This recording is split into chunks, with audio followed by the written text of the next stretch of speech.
I'll begin. Welcome, everyone. Can you hear me? Does it sound okay? Yes.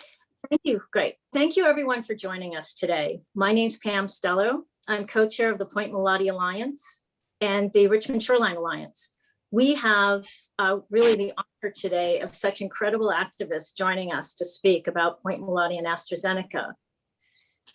First, I do want to begin with an acknowledgement, a land acknowledgement, and then I will review the agenda for today. I want to acknowledge that we are living on unceded ancestral land. Richmond, California is located on the unceded ancestral homeland of the Ohlone people, who are the original inhabitants of the San Francisco Peninsula. And Point Molate is Ohlone land and the home of shell mounds. Our agenda today, first we'll have Andres Soto speaking. He will introduce Jovanka Beckles, and we have 3 speakers. They'll be Sherry Padgett, Sally Tobin, and Andres Soto will also be speaking. Then we'll open it up to question and answers, and we'll give about 2 minutes for each comment and speaker. Then we'll close. Thank you. Let me first introduce Andres Soto.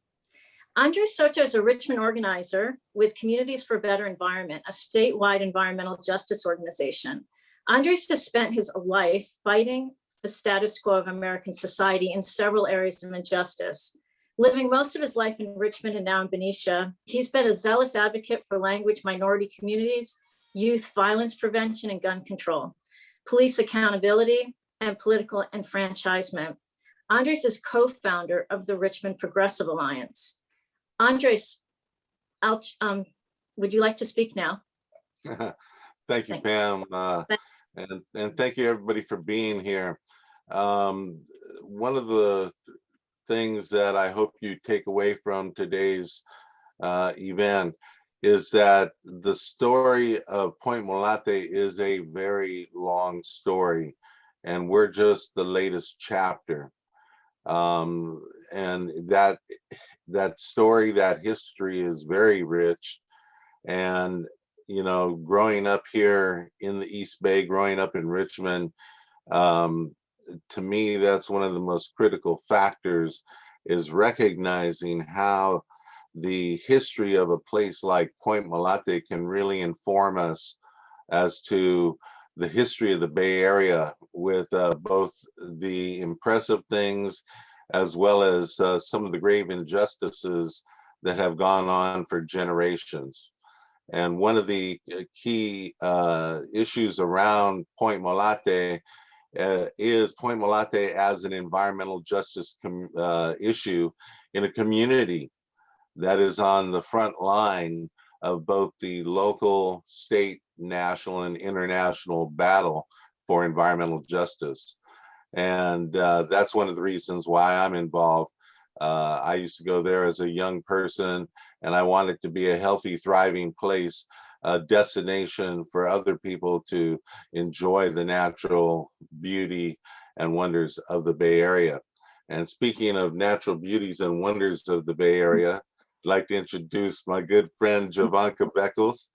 And you know, Jovanka and I go back to really when she was first getting involved in Richmond politics back in the early 90s and the early 2000s. And you know, there was many issues going on there, just like there are issues going on now, including the battle for Point Molate. And at that time we began the struggle to stop the casino. And now Jovanka has gone through the Richmond City Council. Jovanka is now on the board of AC Transit, representing our ward. And so you all know her anyway, so that's all I need to say. And I'll turn it over to Jovanka. All right, thank you so much, Andres. My man, that you talk about a warrior. That's Andres right there. Fearless warrior, might I add. because that brother right there is not afraid to remind us of the truth. And sometimes it's ugly truth. And he is never, never, never afraid to remind us and to tell that story of just his personal story, dealing with so many aspects of the ills of, I guess we can say, of this society, from all, from police violence in Richmond to, just this ugly war that we've had with people, developers wanting to come into our city to do as they will.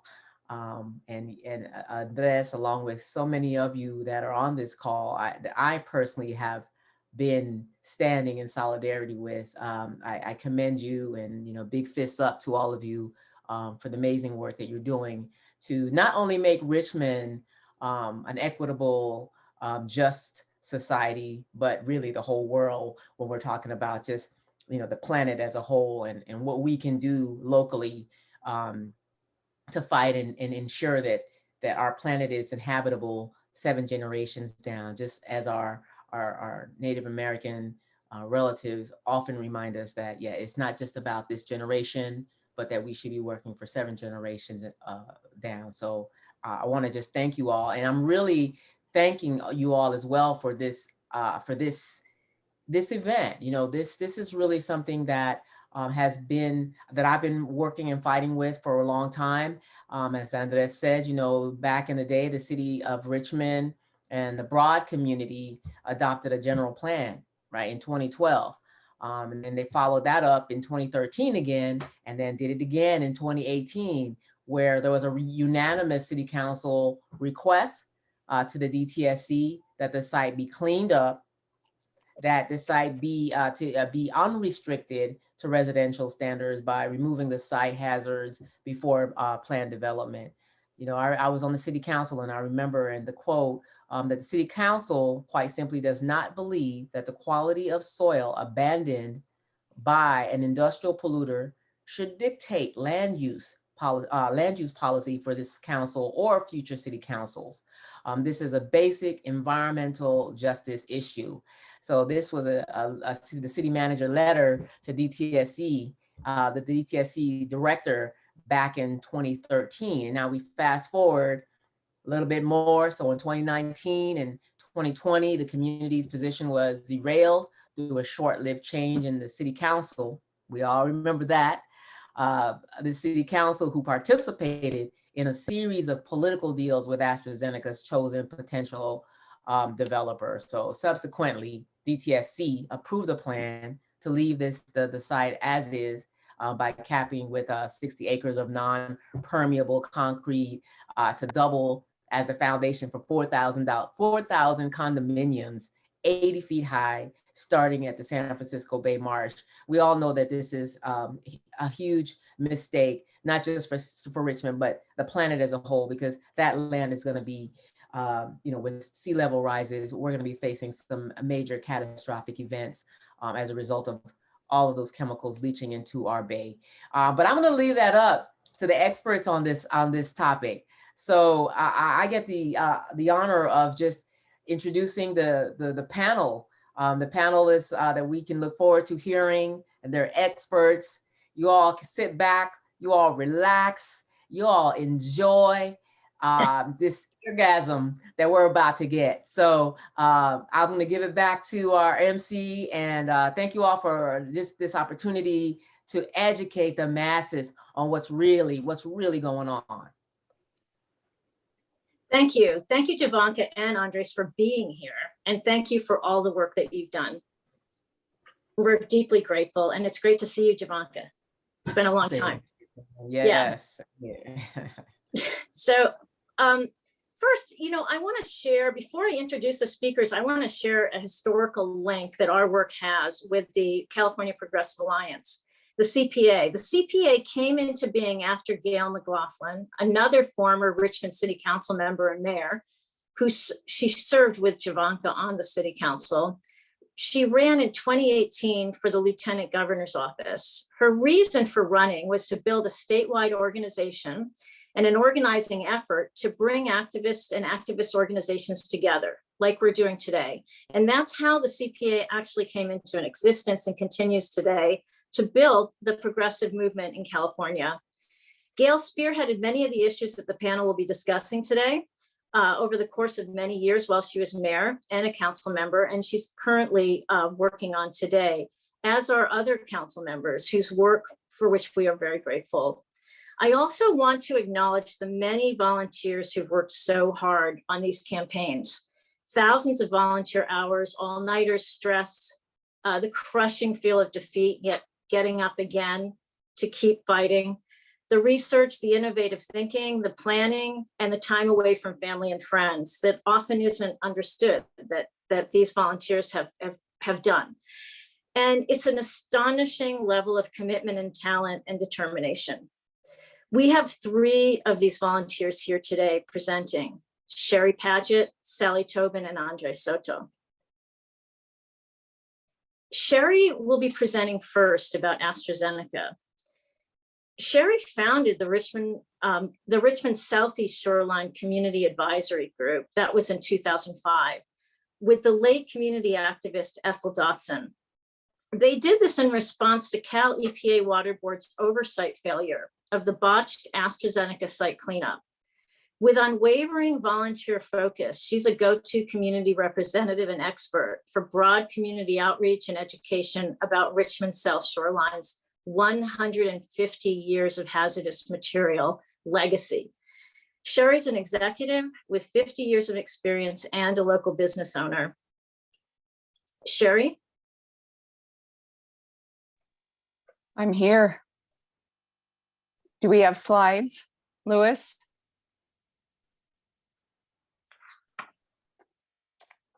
This is good.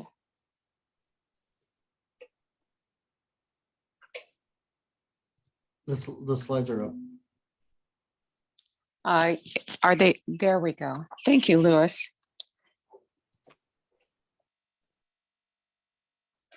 I really want to thank the California Progressive Alliance and all of the guests today for including time to hear the story of hazardous waste on the Richmond Southeast Shoreline. There are more slides here than we have time for, and so I'm going to be saying several times as we hit a slide that it's going to be the next slide because we just don't have time to go through them all. What we see here is the view from the AstraZeneca site on the Richmond Southeast Shoreline, looking out towards San Francisco. What isn't in this shot is Oakland, all of the Oakland Hills, all of the West Shore out. You can see the Golden Gate Bridge, you can see the Bay Bridge. It's just a spectacular site.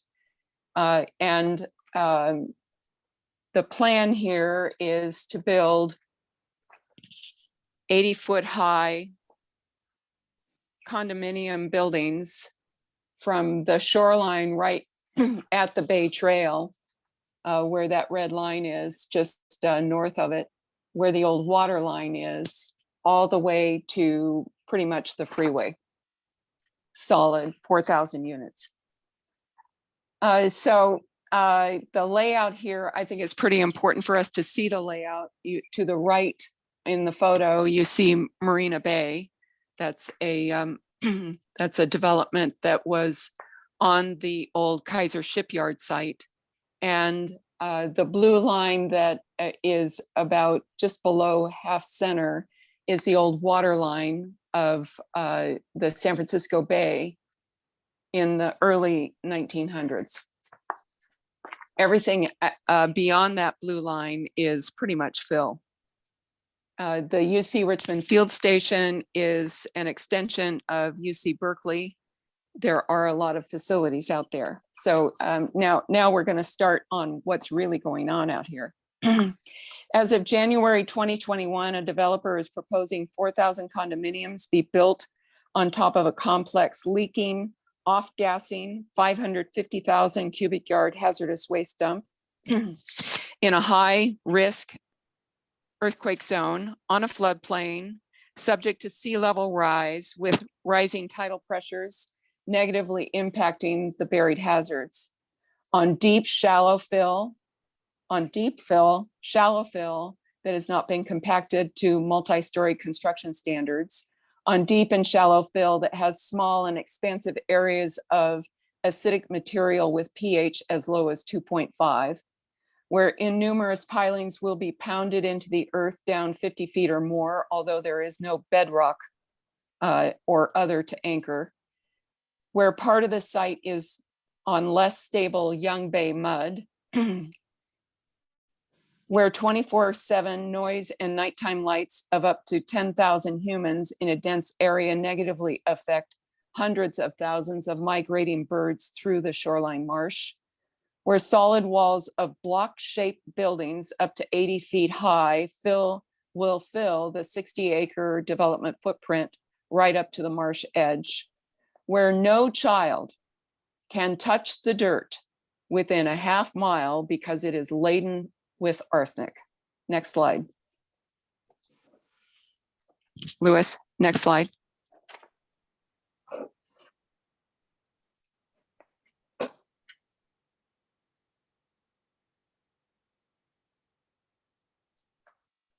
Back one. Back one slide. Yes.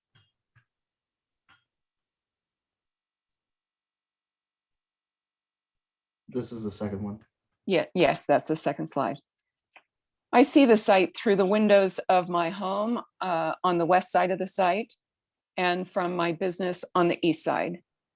I am a founding member of the Richmond Shoreline Area Community Advisory Group. It's an all-volunteer organization formed in 2005 with Ethel Dotson. We meet at least twice a month. The CAG is chartered by Cal EPA, Department of Toxic Substances Control, to provide public input on the toxic sites all along the Richmond South Shoreline. Next slide.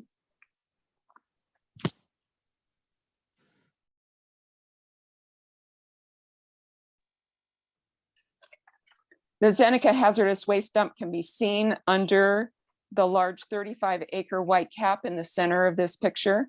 The cap is currently a 1/4 inch thin, made of concrete mixed with paper mache to keep the dust down and provide some water runoff. Next slide.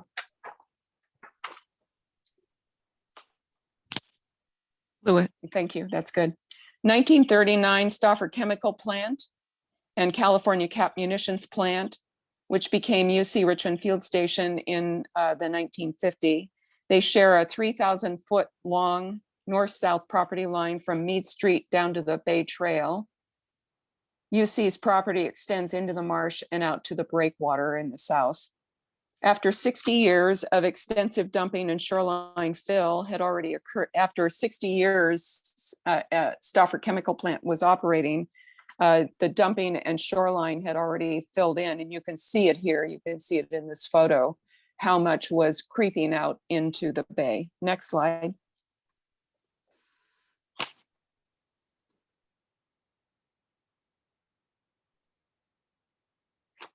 Lewis, next slide. And this one. Next one.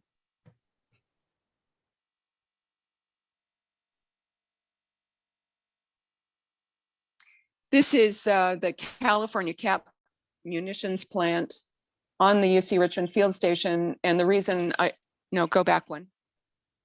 Sorry, I think there's like a delay because Yeah, when you tell me next obviously, yeah. slide, I go to the Sorry. next one. Yeah, go back.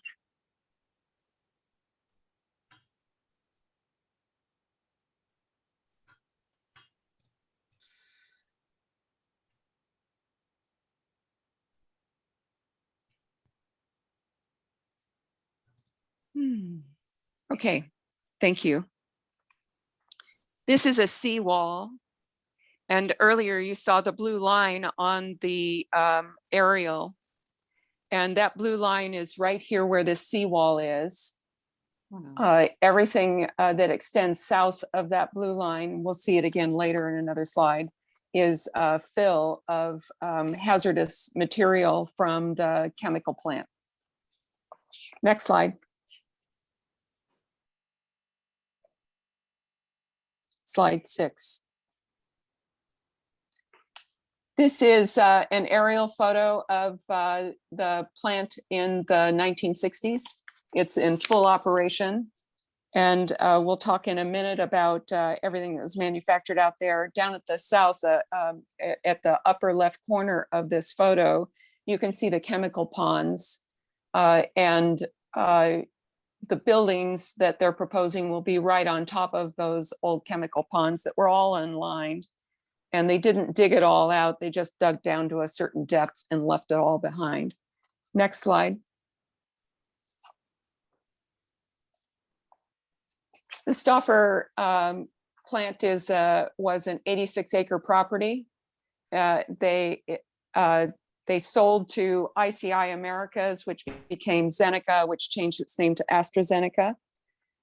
They manufactured and stored ferric acid, VAPAM, titanium trichloride, muriatic acid, aluminum sulfate, carbon disulfide, ordram, Devernol, DDD, DDE, DDT, and lots of other pesticides that are banned around the world. They were a research and development facility. The Stauffer Metals developed the electron beam furnaces. They melted all kinds of rare metals, including uranium. They had all kinds of storage out there. Louis, next slide.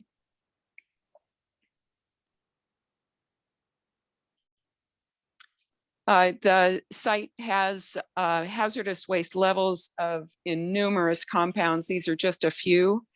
Everything from arsenic to zinc, volatile organic compounds from benzene to toluene, TCE, PCB, PCD, PCE, vinyl chloride, pesticides. You can see the list from aldrin down to vernolate, I think it is. Okay, next slide. This is an aerial of the site right after they demolished the buildings. And this is just before they started Big Dig. And the Big Dig was to dig down to certain depth and leave the fill that was underneath behind. And what they did was dig it up. They hauled out some of it, and then the rest of it, they moved to the north end of the property. They mixed it with limestone, what they called clean fill. And then in essence, they diluted it. They were trying to reduce the acidity, and they put it back. So they raised the elevation of the site a number of feet. And so what we have out there is in some cases, it's a diluted toxic fill. In other cases, it's the original hazards, and it goes all the way down to the marsh. Next slide.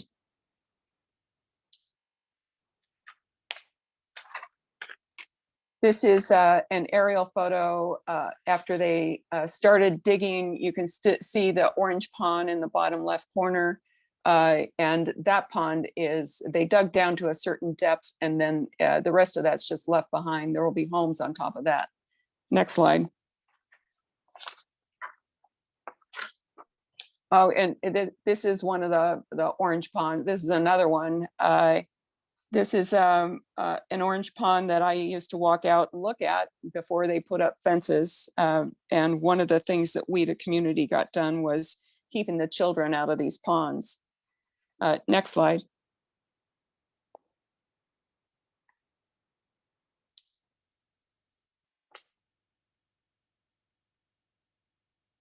This is the thin cap that was opened up in 2003 to accept another 50,000 cubic yards of hazardous waste from the UC Richmond field station, mercury laden, and they tried to treat it with carbon. That's why it's really, really black. And so they compounded the problem. First, there were 500,000 cubic yards of hazardous waste. Then they added another 50,000 from the next door neighbor, which was illegal. They got fined $500,000 for this action. So we've got you know, one problem on top of another. Next slide.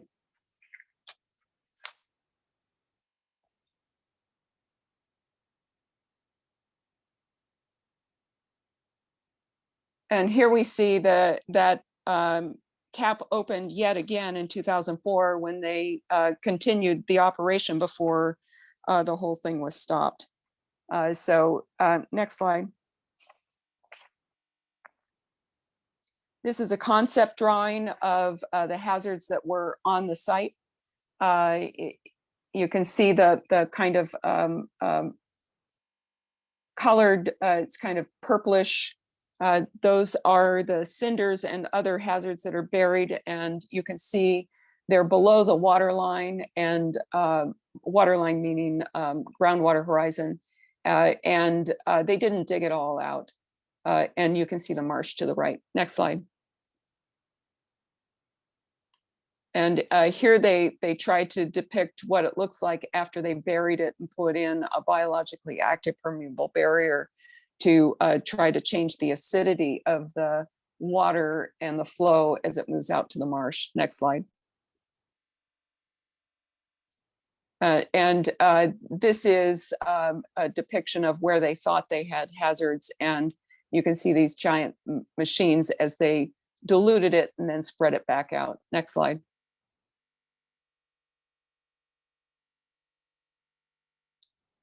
This is the blue line here is a biologically active permeable barrier that is 2 feet wide, made of compost and calcium carbonate, that's limestone, to decrease change the acidity from very low, about 2 pH, to a higher level around 5 or so as it moves through the barrier and out into the marsh. Next slide.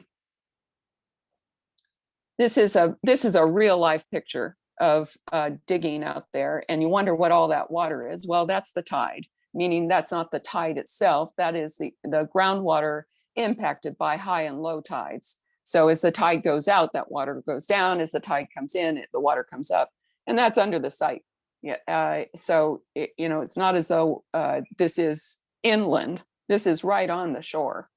So this is part of the big dig in 2002. And the red cinders there they left all that behind. So, you know, in this photo is when they were digging up the mercury to take it over to UC. Next slide.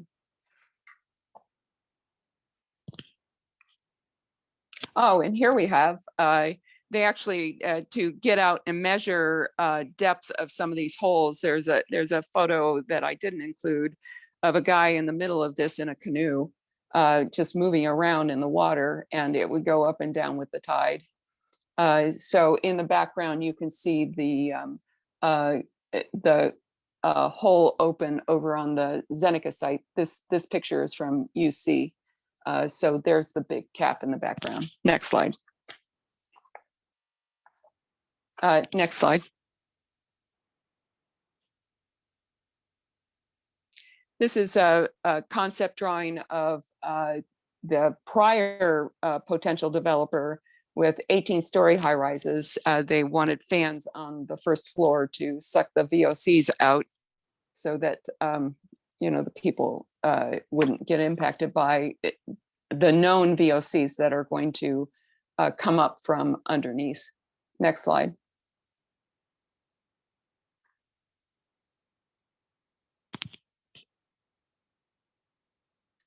This is another more current concept drawing of the block type buildings that will fill up the whole site.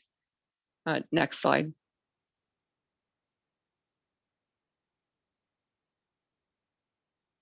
And the 4,000 units with 10,000 humans in them, and the VOCs, as we went over earlier, will continue to off gas.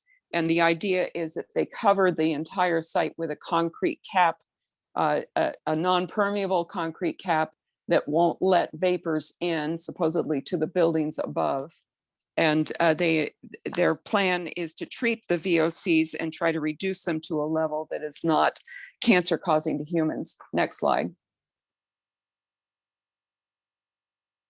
Next slide.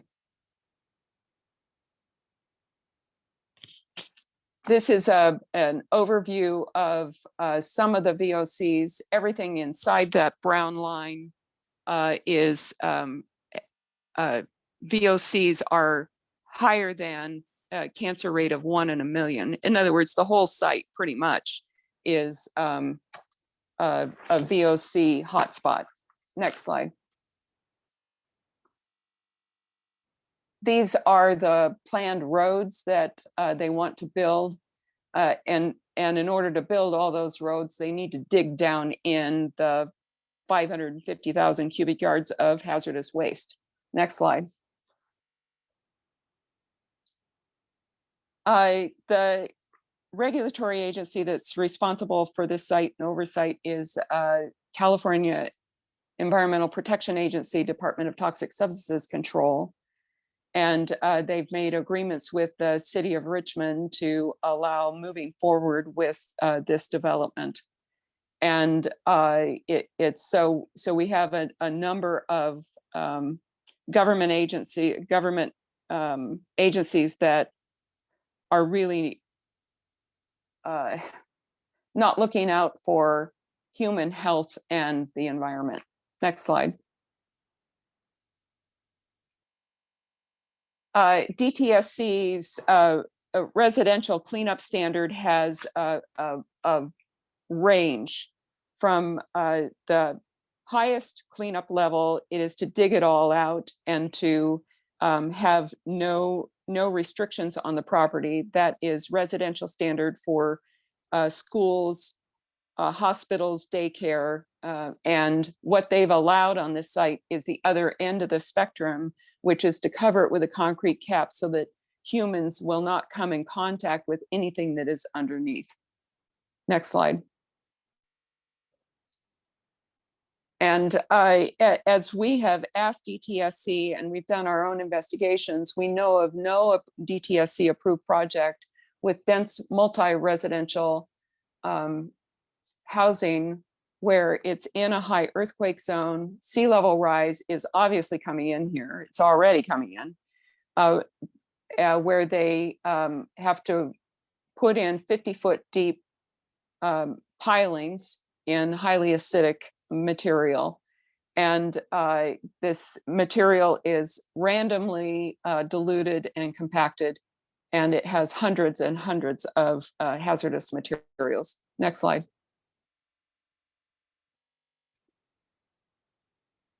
Next slide.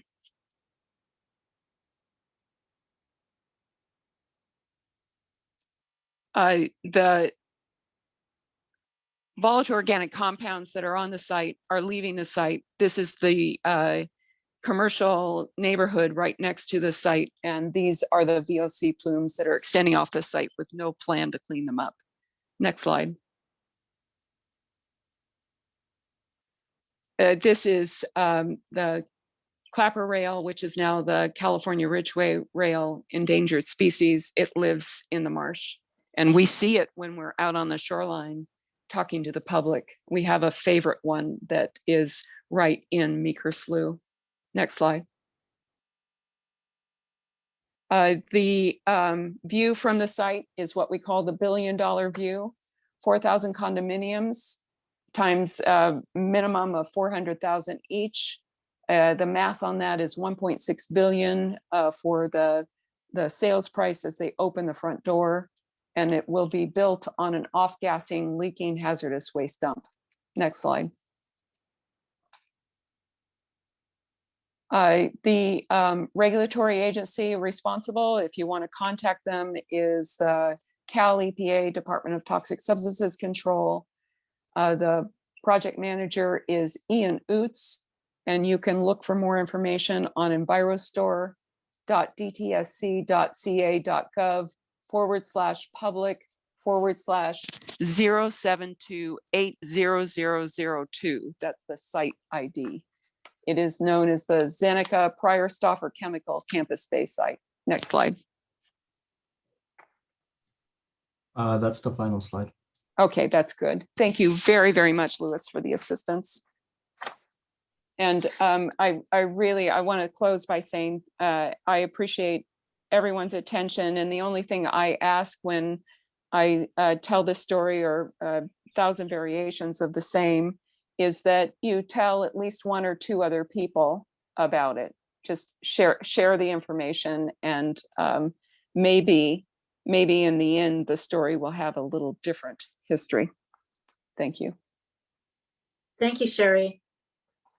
We will make these slides available. I think someone just asked in the chat. And we'll also send more information and talking points for people to write to the DTSC. Our next speaker is Sally Tobin. She's presenting about Point Molate. She grew up in Washington State within the site of the Olympic National Park. She received her PhD in developmental biology genetics from the University of Washington, which has a very strong departmental emphasis on ecology. And she studied marine invertebrate embryology at the Friday Harbor Marine Labs. Her thesis project took her in a whole different direction, and she was surprised to work in medical schools, first at the University of Oklahoma and then at Stanford University. Retiring in 2011, she moved to Richmond and has applied her appreciation for parks and her biological training to influence public policy for the benefit of Richmond youth, local and regional communities, and for the environment. So Sally's research skills have been invaluable to our work. Sally? Thank you, Pam. So now we have a whole different location, same city council, same political intrigues. And I'd really like to thank Jovanka for pinpointing our challenge, which is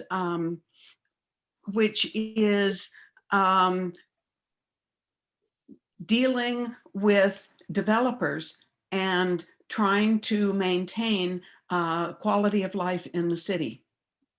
And which is really what Sherry was just talking about also, except in her case, it's people basically risking their lives if they are exposed to those that nasty palette of chemicals. So there was some difficulty in receiving my email slides this morning, and I see that the first two of them have been merged, but that's quite all right. So I'm here to talk about some of the irreplaceable living systems at Point Molate, to try and convey the idea for what kinds of biological things will be lost if a developer is allowed to come in and build several thousand luxury residences. So the figure on the left of the slide is an orientation of the Bay Area. Richmond is north and east of San Francisco, and Point Molate is just north of the Richmond-San Rafael Bridge. There are 276 acres on land, and 136 are actually underwater. For the time being, it is public land that was transferred to the people of Richmond by the Navy, and we hope it stays that way. Mostly, the area is behind chain link fencing. So the second slide is what's seen on the right, and that is an illustration of the community plan, which is our dream for Point Molate. The community plan was found to be the environmentally superior alternative in the EIR. The ridge line is about 400 feet in elevation above the beach, so the slope is very steep. Although scarred by the Navy era, the area has elements of rare ecosystems that can be restored.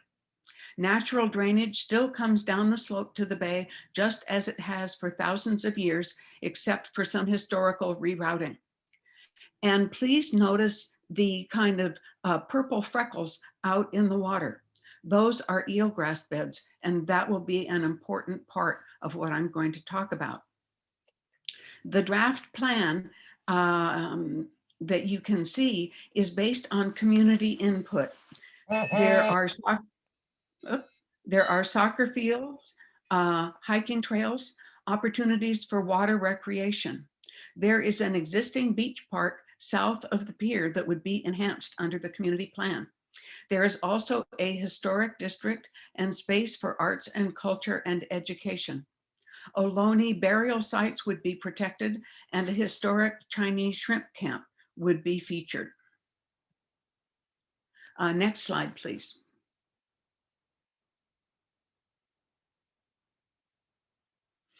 Okay, on the left is the beautiful eelgrass.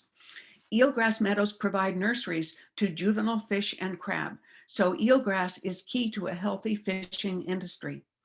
Eelgrass can respond to sea level rise by establishing new beds closer to the shore as the sea rises. They also sequester carbon very efficiently and contribute substantially to a healthy planet. Eelgrass has very specific needs.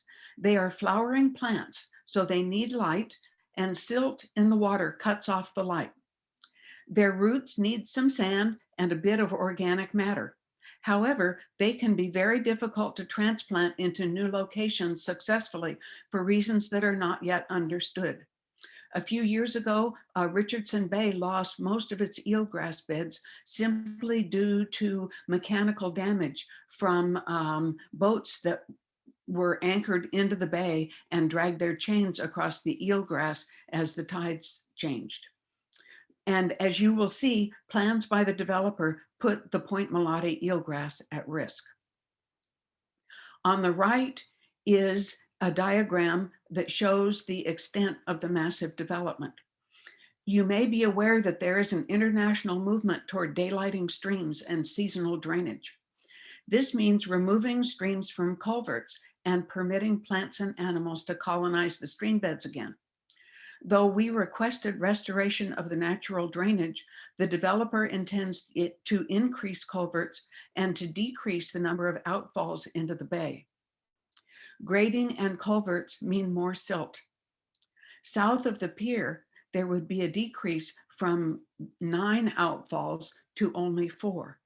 This will completely alter the force and volume of fresh water discharged onto the eelgrass.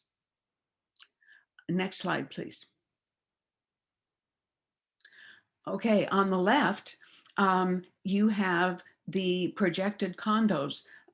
So the photographer is standing in the beach park looking across Stenmark Drive up eastward toward the ridgeline. And these are the condos that are planned for that area.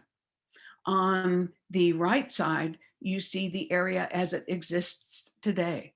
And even though it's somewhat difficult to really catch the elevation impact in a photograph, it's really clear that if this development is built, the transformation of the area would be profound. Next slide, please. Okay, so on the left, we have a murky slide. And I hope you're getting the idea of the extent to which Point Molate would be modified to accommodate as many residential units as possible. This slide is to remind me to talk about 2 things. Number 1, the extent of grading that is planned for the site and the removal of 212 mature trees.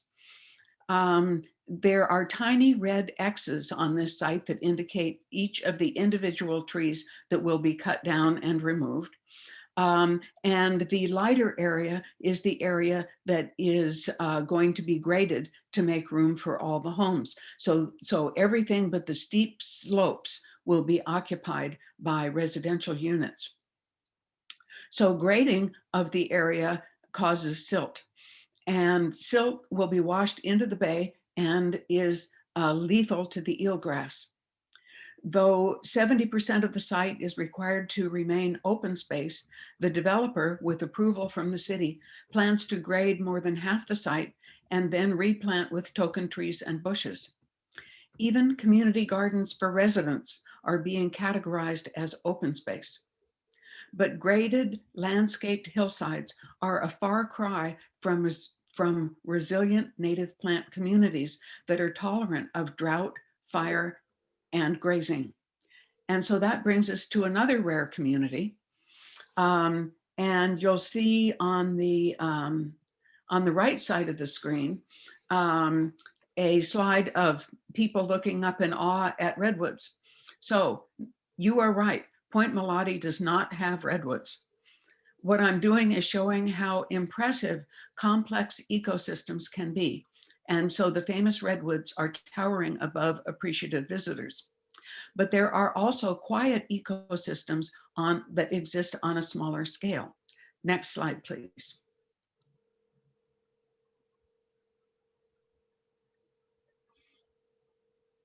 Oops, there's a slide missing.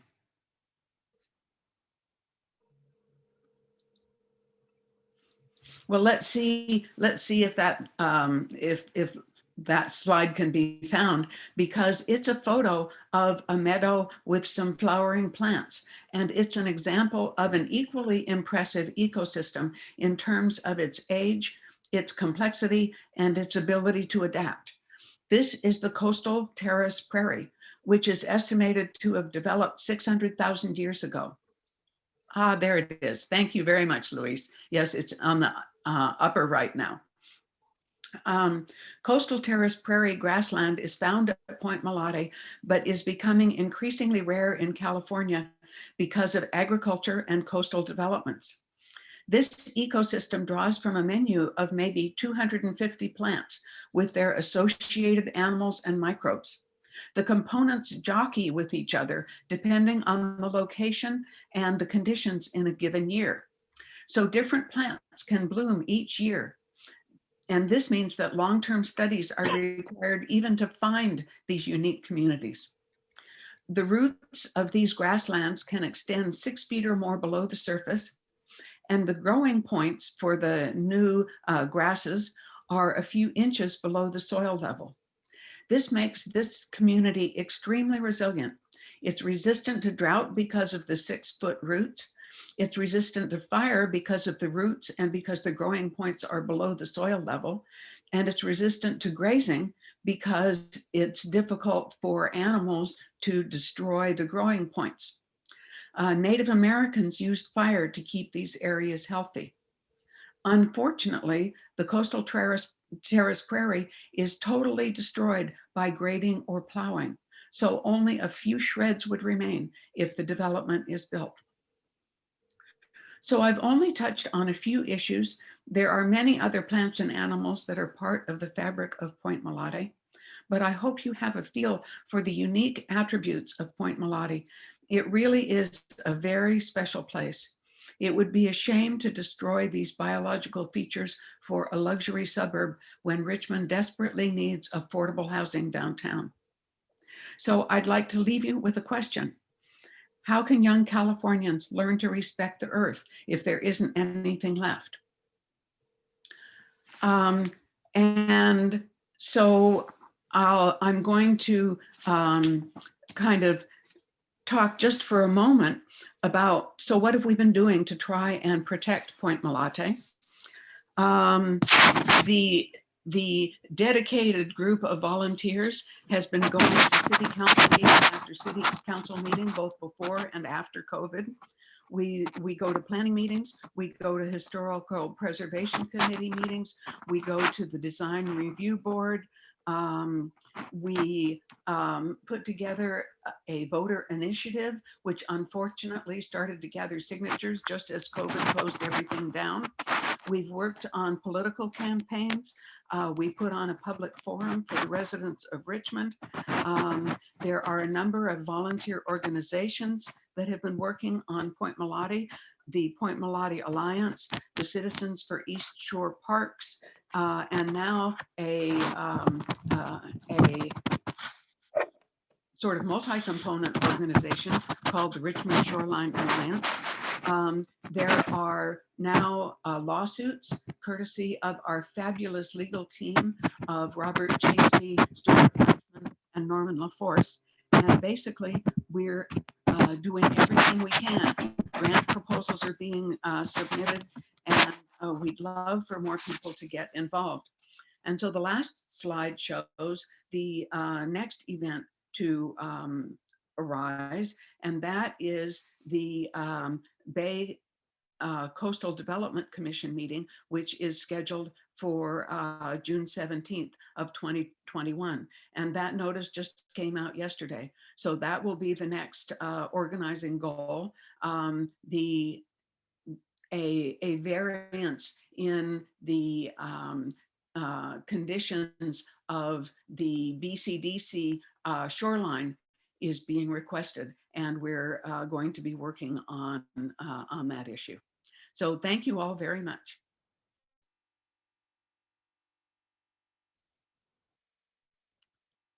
Pam, you're muted. Thank you very much, Sally. Next, Andres Soto. Yeah, thank you, Pam, and thank you, Sally and Sherry. I think what I'm going to focus on today, and in part, it's because you are the California Progressive Alliance. And one of the threads that has woven through Richmond's history for the last 20 years has been the presence of the Richmond Progressive Alliance and the intersection with policymaking and the politics of that. You've heard some of the political allegations of, you know, backroom shenanigans and that sort of thing, which is all true and is subject to litigation, but it's a much bigger picture. When we speak about the and then, you know, then with the AstraZeneca site, it is once again an example of how Richmond gets targeted by wealthy elites, the developers, who then come in and have access to enough money where they can wave it around and corrupt local officials legally through things called the community benefits agreements, which usually there's no community members involved in negotiating. That's certainly the case with AstraZeneca, as well as with Point Molate. And so, you know, as a person who's grown up in Richmond and got involved in politics and helped found the Richmond Progressive Alliance to break the stranglehold of corporate power over the politics and all the different levers of power that they use in our community. We are going through the whole reimagining public safety issue in Richmond right now at the same time as all this stuff is going on. And that is another extension of corporate power, is the law enforcement presence and the firefighters in our communities who are, you know, a true mass consumer of municipal budgets that undermine the ability to pay for other services that are pro-human. So when you get a community like Richmond, you know, where the refinery was established in 1902, the railroad in 1901, everything extends from there. When Richmond was first incorporated in 2007, it had district elections. That got removed in 1911. In 1907, the city incorporated had district elections. In 1911, they got rid of it. We didn't get district elections again until 2020. And that was under threat of a lawsuit. And so the corporate domination of our politics and the economics of those politics, its involvement with law enforcement and firefighters and the realtors and the landlords in a community like Richmond, where over 50% of the residents are renters, landlords have tremendous power. And it also means when you have higher ratio of rental stock, your overall property values are going to be less. So that means the folks who are going to live there are going to be the lower income people within the community.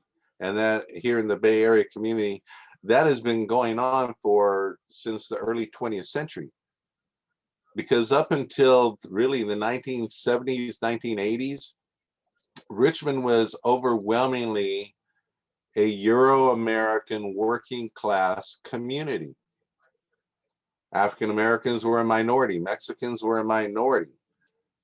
You know, there was a brief period of time in the 80s when African Americans were majority, but the population had slipped down to 80,000 from a high of 110,000.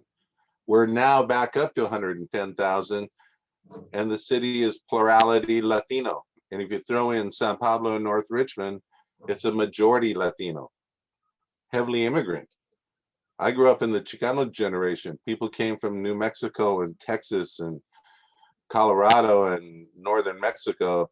Now people come from all over Mexico as well as Central America and make up the contemporary Latino community. And so the thing that is the same is the economic power structure and the way they play their politics. The rise of the Richmond Progressive Alliance gave an opportunity for people of more or less common values to work together on electoral campaigns, raising your own money, creating your own electoral systems or operations, and while running independent campaigns.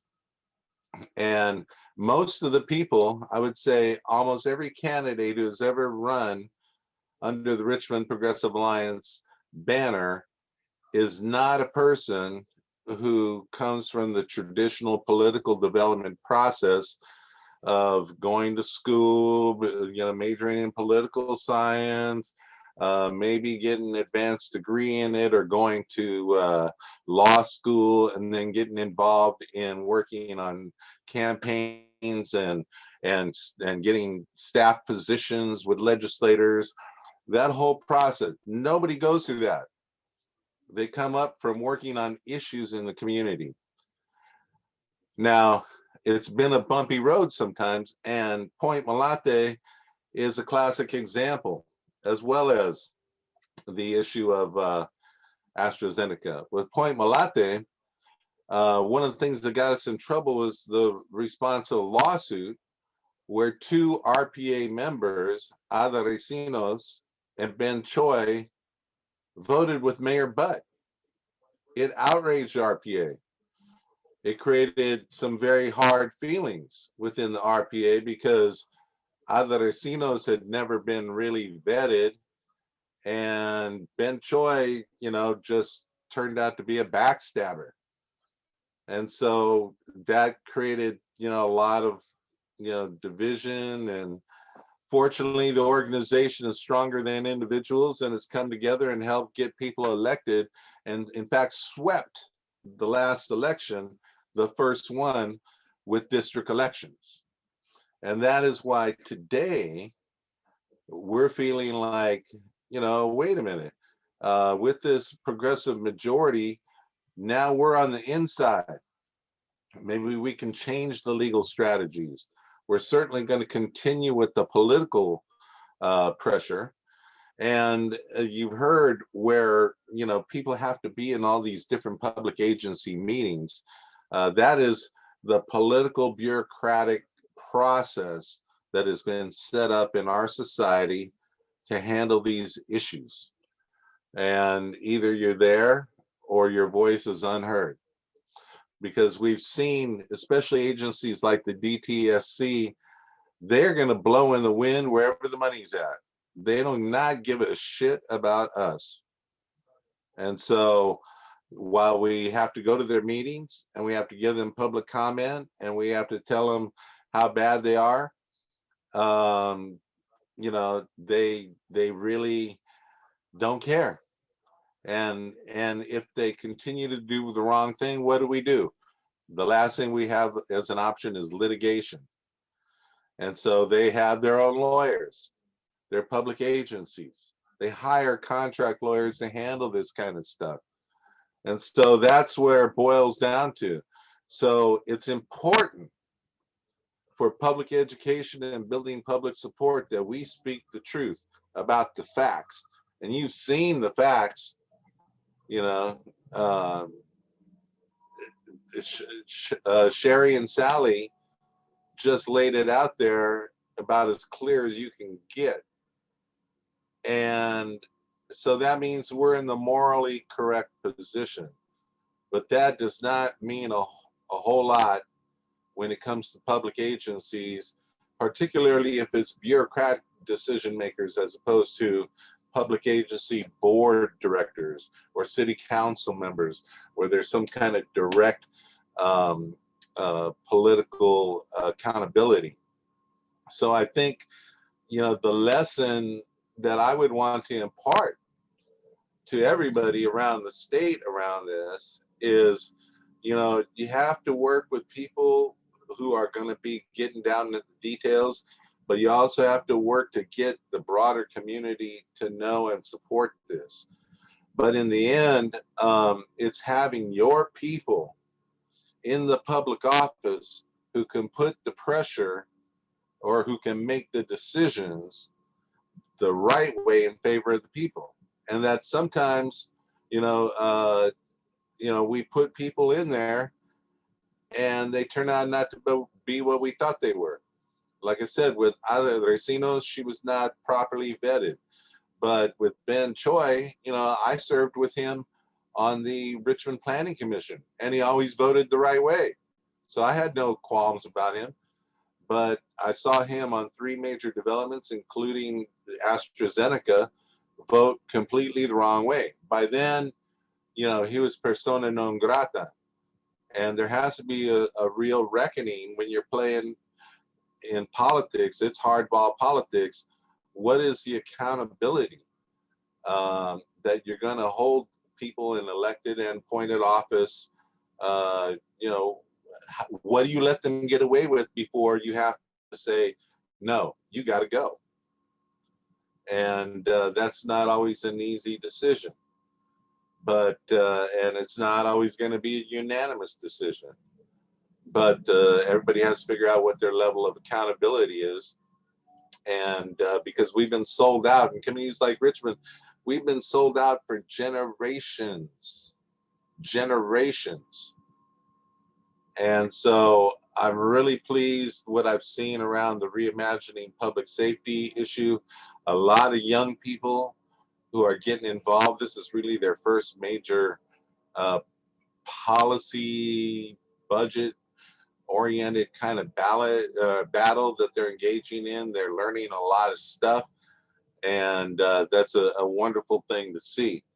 And so, you know, I'm cautiously optimistic that because we have the right people in place, and if we make the right moves in court, and you know, I also want to you know, recognize Stuart Flashman as one of the attorneys who's really been doing a lot of heavy lifting for the Richmond Shoreline Alliance and the Point Molate Alliance and groups like that. Because in the end, like I said, frequently that's where we end up in court. But all this public record is critical when it comes to the court system. So I just want to put that kind of political framing around it, that it's a lot of hard work and it involves electoral politics, because we have to get our people in those decision-making processes. So I'll stop right there and maybe we take questions. Yeah, thank you very much, Andres. We want to open it up for Q&A.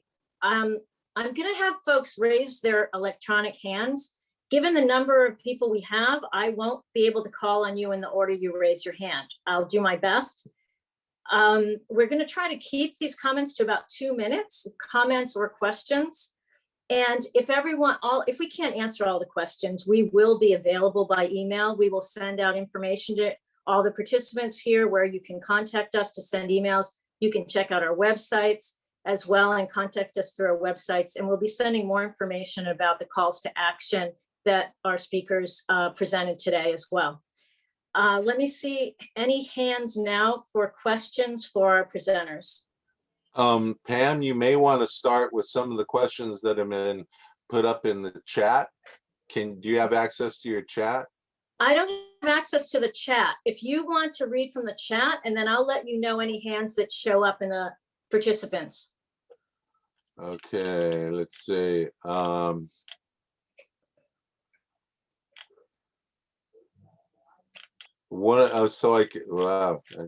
a long way back. How about one of the questions, and I guess this relates to AstraZeneca, what effect does this have on the aquifers? Okay. This was for sharing. The groundwater, there are 3 levels of water on the Zeneca site.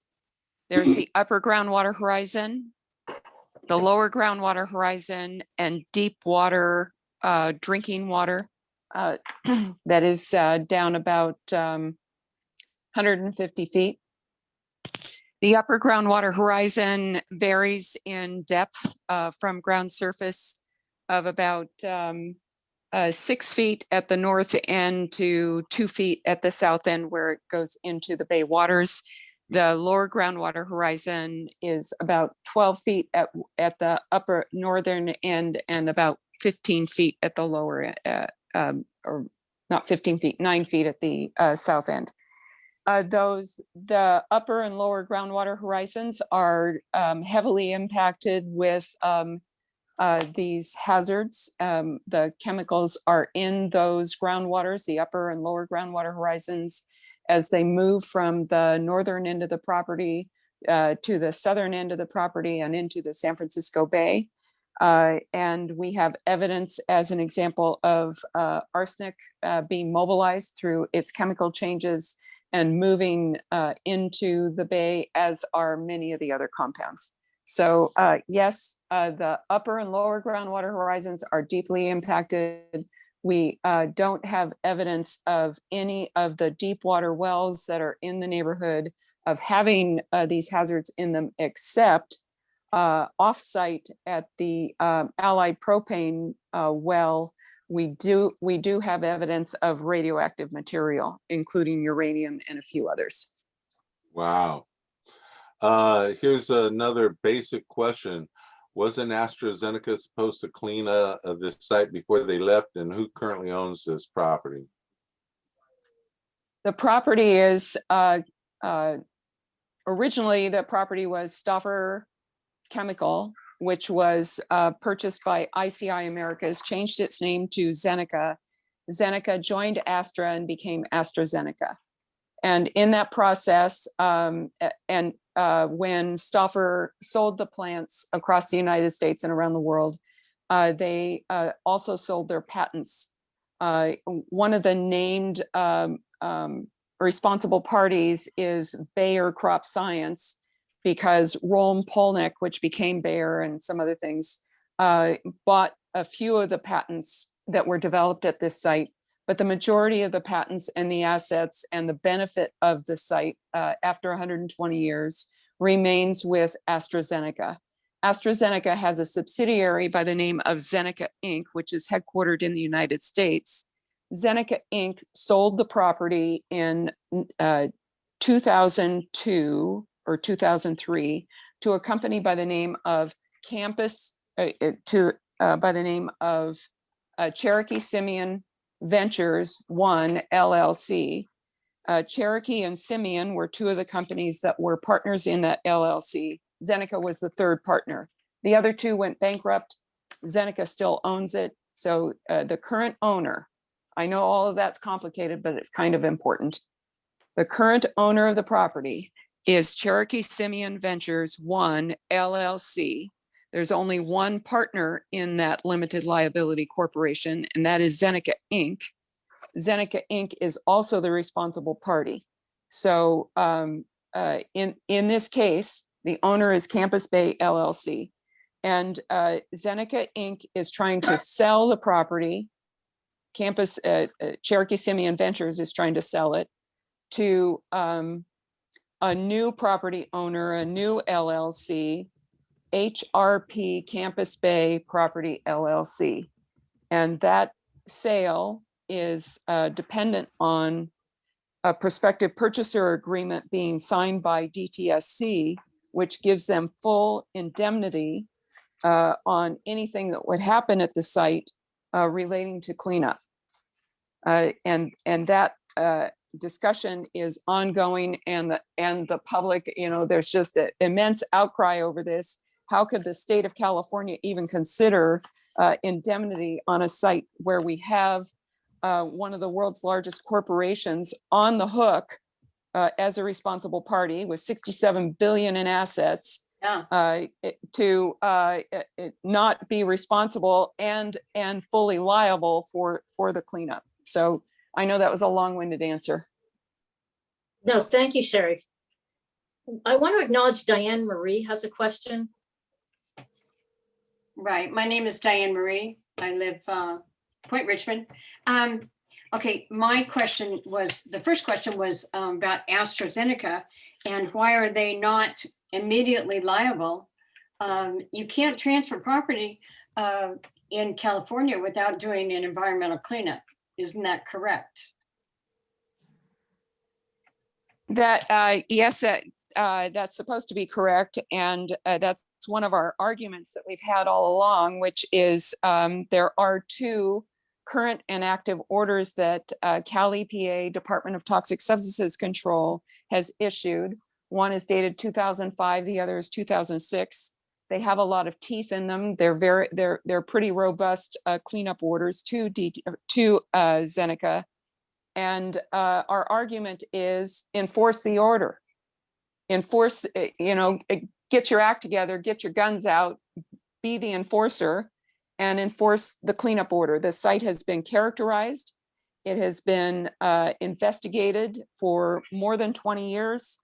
We know what's out there.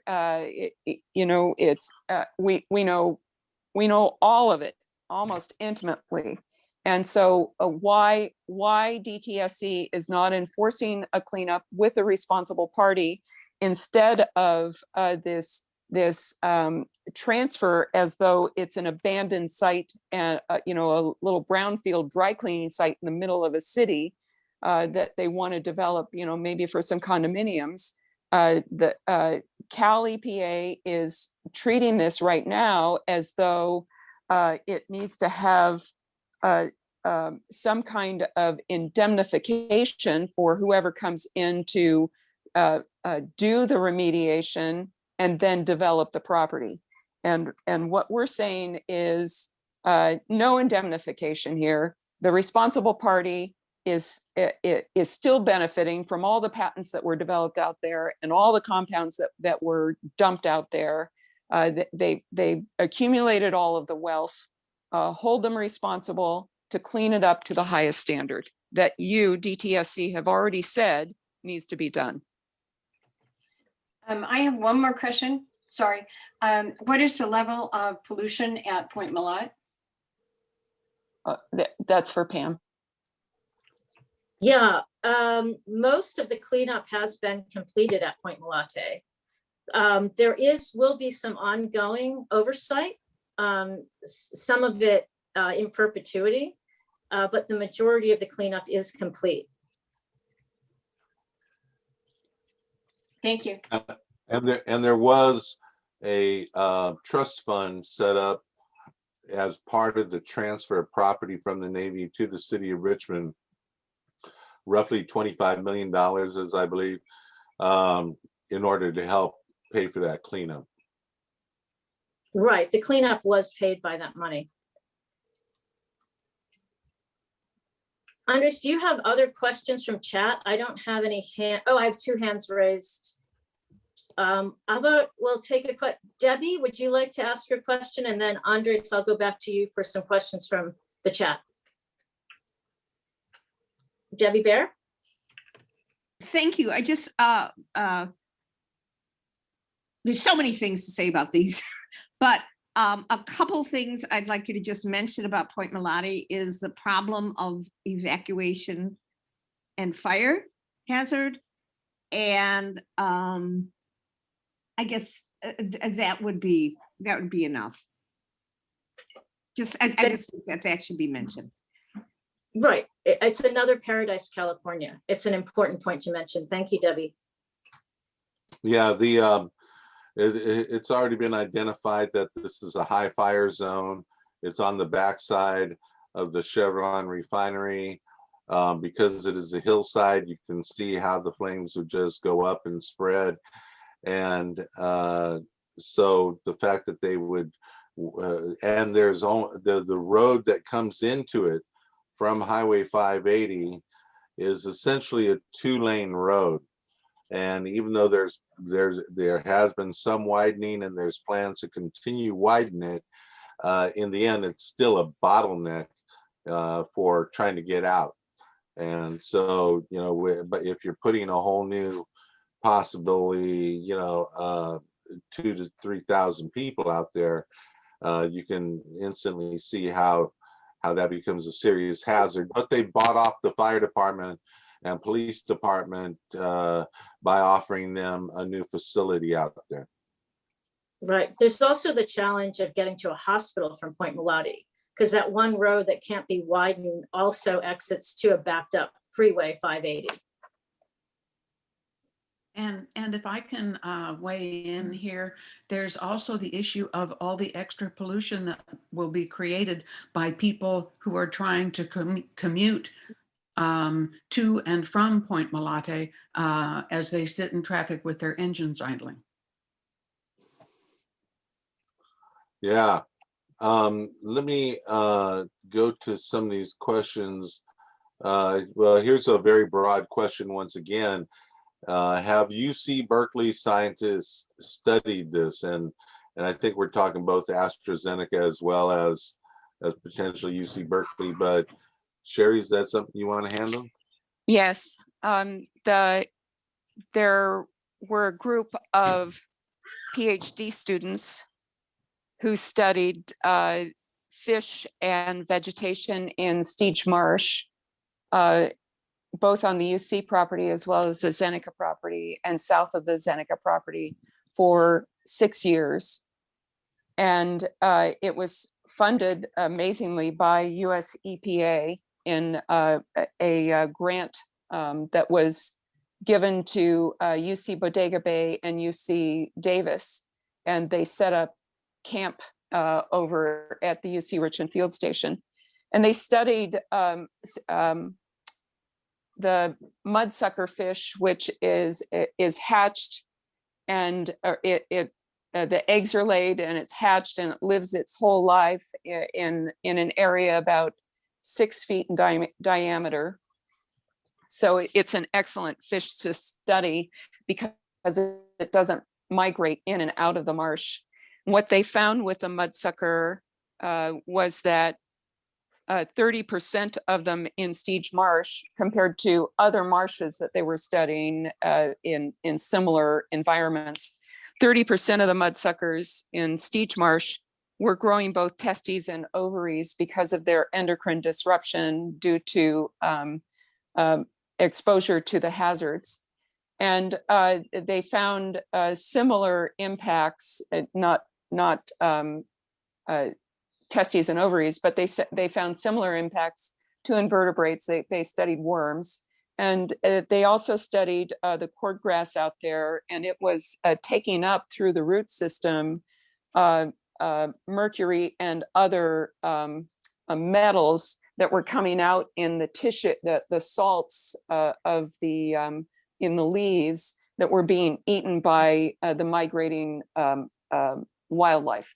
So yes, it's studied extensively, and those studies were published in scientific peer-reviewed journals for a number of years after the fact. And there's one other study that's very revealing, and it is the San Francisco Estuary Institute study of the silverside fish in the San Francisco Bay They looked for PCBs in the fish, and they found PCBs were in almost all of the fish in the San Francisco Bay, but they had to set aside a separate chart for the fish in Steege Marsh in this area because it was so far off the chart. The PCBs are off the chart for these aerochlores that have fingerprints to the exact PCBs that are in the area and coming off the site. So it has the highest level of PCBs in the fish in the bay.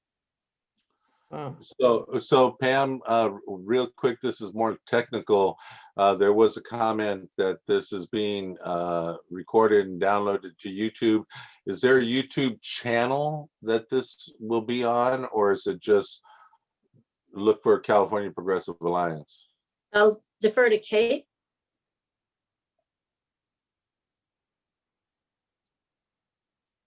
Let me answer that. Yes, we're gonna upload it to the California Progressive Alliance YouTube channel, but then we'll provide you guys the link so we can reshare it on social media and in an email, or so you guys can have it for future reference. Great, thank you. Sally, do you want to also answer the question about studies at Point Molate? Yes, I was hoping to be able to address that. Actually, the eelgrass at Point Molate is internationally famous because it's been studied by international collaborative efforts to look at eelgrass and their effects on global warming and the kinds of conditions that threaten them. Dr. Catherine Boyer, who's a professor at San Francisco State, has spearheaded many of these studies. She also has studied the conditions that allow eelgrass to be propagated from one place to another. And the Point Molate eelgrass is so healthy that it's served as a donor to see what are the conditions under which you can establish new sites successfully. In addition, the California Native Plant Society has been involved in exhaustively cataloging the botanical plants at Point Molate and looking at those and looking and categorizing the coastal terrace prairie and the coastal scrub that's out there. So there are lots of scientists that have been involved in the efforts that I kind of had to gloss over in a short talk. And there's so much more to do. Native Absolutely. bee, thank you. I don't see additional questions. Andres Soto has to leave, and I think we're at time now, so I think we'll close. I want to thank everyone very, very much. This has been very informative. I want to thank everyone who's participated, joined us online, all of the speakers, the California Progressive Alliance, thank you. And I hope that we can do something like this again in the future. And I will be sending out more information about both of these sites and ways that you can get involved. Thank you very much. Thank you, Pam. Yeah, it was a great discussion. Yeah, thank you, everyone. I really appreciate the presentations and the questions.